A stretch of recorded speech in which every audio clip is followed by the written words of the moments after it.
ट्युशनमध्ये जरी गेला तरी तिथे एक चॅप्टर 21 किंवा 2 वेळेस शिकवलं, एकच वेळेस शिकवलं खरं, पण एखाद्याने प्रश्न विचारलाच, एखाद्या विद्यार्थ्याला नाहीच कळलं तर विचारलं तर त्याला थोडं परत शिकवलं. पण 4 वेळेस 5 वेळेस 10 वेळेस शिकू शकत नाही, कारण त्यांना त्यांचं सिलेबस कंप्लीट करायचं. समजा तू एखाद्या दिवशी स्कूलमध्ये नाही गेला, आता तुझ्या स्कूलची फीस भरपूर असेल, तू गेला नाही स्कूलमध्ये आणि दुसऱ्या दिवशी म्हटलं मला कालचं शिकवा, तर आहे का शक्य? ते नाही आहे ते शक्य. त्याला टीचर काय सांगणार आहे की तू तुझ्या मित्राकडून बघून घ्या, मित्रमैत्रिणीकडून बघ आणि करून घ्या. आता ते शक्य नाही, कारण दररोज स्कूलमध्ये एक ना एक मित्र तुझा गैरहजर राहत असेल. मग तो जर उद्या आला आणि त्याला परत रिपीट करायचं म्हटलं तर टीचरकडून ते शक्य होत नाही. मग ते काय सांगतात, तुमच्या मित्राकडून बघून घ्या, मित्राला विचारा, तुझ्या मित्राकडून करून घे कंप्लीट. तर आपल्याकडे काय होतं, नाही जरी गेलं स्कॅन करा चालू घे स्टडी, स्कॅन करा चालू घे स्टडी. 1 वेळेस नाही, 2 वेळेस, 4 वेळेस, 5 वेळेस, 10 वेळेस, 100 वेळेस, 1000 वेळेस आपण स्कॅन करू. तो आपल्याला शिकवत राहणार. तर शिकवण्याची पद्धत, आता मी कसं नुसतं बोलतोय, मी तुला काही चित्र दाखवू शकतो इकडे बाजूला, नाही दाखवू शकत. पण हे काय करणार, जे बोलतो म्हणजे जे लेसन मध्ये स्टोरी ती आपल्याला आवाज देईल, पण समोर चित्र पण दिसेल, जे कृती घडताना सगळी दिसेल आपल्याला.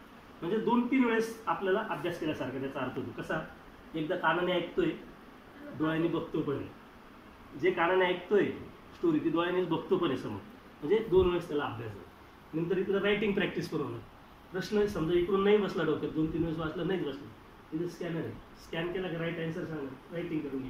म्हणजे रायटिंग काय होतं, वाचन पण होतं, बघणं पण होतं आणि रायटिंग पण होतं. जेव्हा पाहिजे तेव्हा करू शकतो. समजा तुझा मूड आहे अभ्यासाचा, केला, नाही आहे मूड नाही केला, तुला असं रात्री वाटलं की 9 वाजता मला 10 लोक नाही झोपले, तू बसला चालवलं, तेव्हा पण करू शकतो. टायमाचं बंधन नाही आहे, काहीच टाइम नाही. जेव्हा तुम्हाला करायचा अभ्यास तेव्हा तुम्ही करू शकता. येस. आता समजा आज तू स्कूलमध्ये गेला, असं उदाहरणार्थ समजा आज हा फर्स्ट लेसन आहे, हा स्कूलमध्ये शिकवला आणि उद्या सेकंड लेसन शिकवलं. तुला आता माणसाला समजून जातं की आज पहिला शिकवलं तर दुसरं शिकवणार आहे.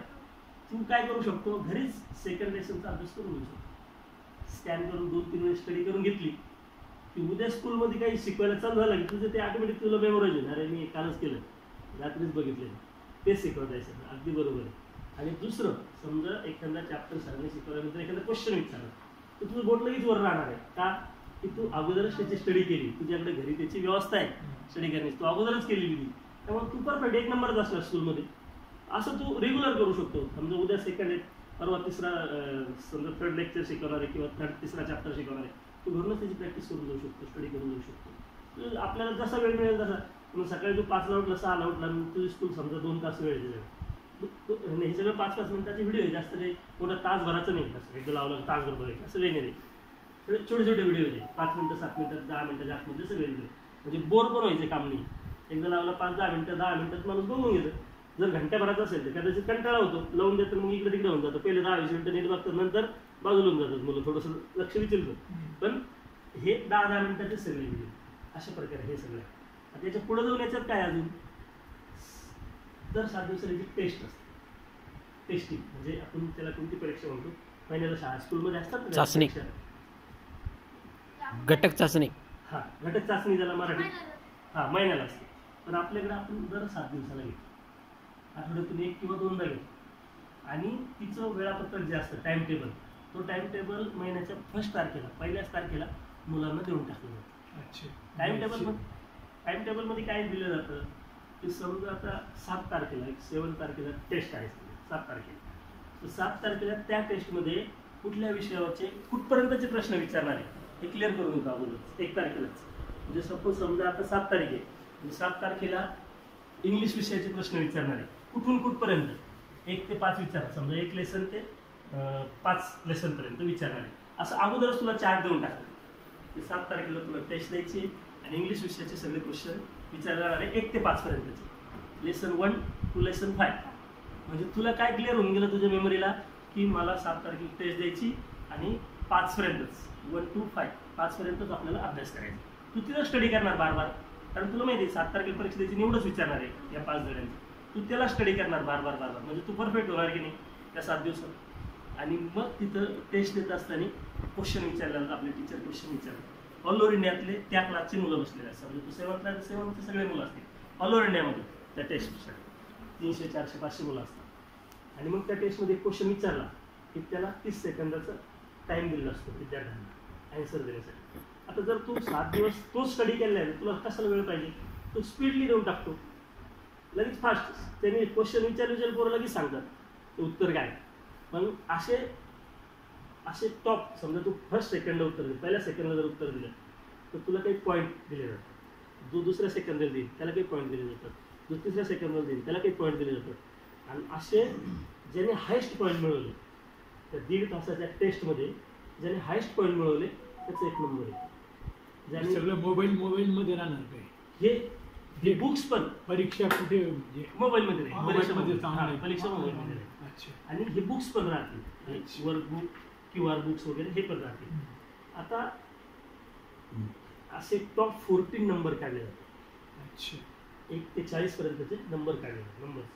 आणि ह्या मुलांना इमिजिएटली काय म्हणतो त्याला स्कॉलरशिप दिल्या जातात. अच्छा. त्यांना आपल्या याच्याकडून आता समजा तुम्ही कंपनीकडून आपल्या एज्युटेककडून एज्युटेक समजा तुम्ही या, आपण याच्यासाठी हे पॅकेज घेतोय, हां तुमचा अकाउंट नंबर वगैरे तिकडे जोडलेला आहे, हां ह्याचा जर 1 नंबर आला तर 150 रुपये तुमच्या अकाउंटला अर्ध्या तासात जमा. होतील. ती याच्यासाठी याला प्राईज, त्यांनी 1 नंबर घेतला. अच्छा. हा सेकंड आला तर 140 रुपये तुमच्या अकाउंटला येतील. हा थर्ड आला तर 130. असे टॉप 14 म्हणजे शेवटचा जो 40वा विद्यार्थी त्याला पण 30 रुपये मिळतील. अच्छा. मग मुलांमध्ये काय होतं, थोडी कॉम्पिटिशन लागते. मैं तो पहली बार 20 मिला था, अभी 40 मिला. पहली बार 40 मिला था, अभी मैं 100 रुपये. म्हणजे पोरांमध्ये अशी त्यांची चढावड लागते, स्पर्धा तयार होते. मला थोडं मिळालं होतं मागच्या वर्षी, थोडं जास्त अभ्यास करतो पुढच्या वेळेस. मग आता झालं समजा 7 तारीख झाली, इंग्लिशचा विषय 5 झाले, आता पुढे 14 तारखेला टेस्ट आहे. तिथे पुढे 14ला काय लिहून दिलं जाईल, तुला काय असेल तुझ्याकडे रेकॉर्ड, की 14ला तुला आता गणिताचं ह्या चॅप्टरपासून ह्या चॅप्टरपर्यंतचा अभ्यास करायचा आहे, गणित विषय समजा मॅथमॅटिक्स, तू तेवढाच करू शकतो. त्याच्यानंतर इंग्लिश, त्याच्यानंतर असं पूर्ण महिन्याभरात 4 ते 5 टेस्ट केलं जातं आणि त्याचं टाइम टेबल अगोदरच दिलं जातं, कोणत्या दिवशी कोणत्या विषयाची परीक्षा होणार आहे, कुठून कुठपर्यंत विचारलं जाणार हे पण क्लिअर केलं जातं. म्हणजे समजा यांनी सांगितलं आपल्याला की 7 तारखेला टेस्ट आहे आणि इंग्लिश विषयाचे प्रश्न विचारले जाणार आहे. आता इंग्लिशची एवढं मोठं पुस्तक आहे, तू पाठ करू शकतो का तेवढं 7 दिवसात? नाही होणार. पण तुला जर सांगितलं 5च झाले पाठ करायचं तर तुला ते शक्य आहे, इझी वाटेल तुला, 5 काही विषय नाही वाटणार, तू करू शकतो.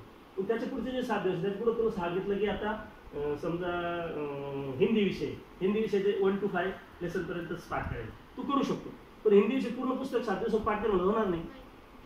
तर अशा प्रकारे सोपं करून विद्यार्थ्यांना हे केलेलं आहे. आणि मग ते क्यूज वगैरे प्राइजेस जे देतात त्याच्यामुळे काय होतं, मुलांमध्ये कॉम्पिटिशन निर्माण होतं, अभ्यासाबद्दल गोडी निर्माण होते. तर आपण मी आपला नंबर मारेल, आपलं काहीतरी करू, जास्त अभ्यास करू, असं मुलांमध्ये गोडी तयार होते.